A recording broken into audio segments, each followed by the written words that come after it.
നമ്മളൊരു പീടികയിൽ നിന്നിട്ടാണ് നല്ല ഫീലാണ് ബിഗ് സാധനങ്ങൾ ഞാൻ കാണിച്ചത്. അടിപൊളി സാധനങ്ങൾ. ഈ കേക്ക് കുറെ കേക്ക്സ് ഉണ്ട്.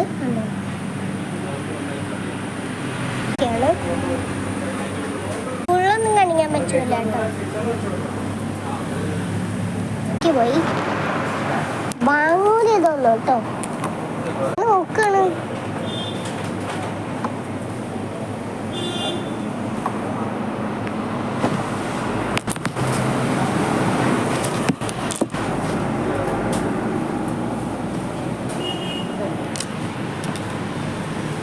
വീഡിയോ. Bye bye. ലൈക്ക് ചെയ്യണം, ഷെയർ ചെയ്യണം, സബ്സ്ക്രൈബ് ചെയ്യണം. അപ്പോൾ ഇത്രയുള്ള ഈ ഷോപ്പിൻ്റെ സ്ഥലം കുറേ ദിവസം ഞാൻ കാണിക്കാൻ വേണ്ടിയിട്ട്. അപ്പോൾ എല്ലാവർക്കും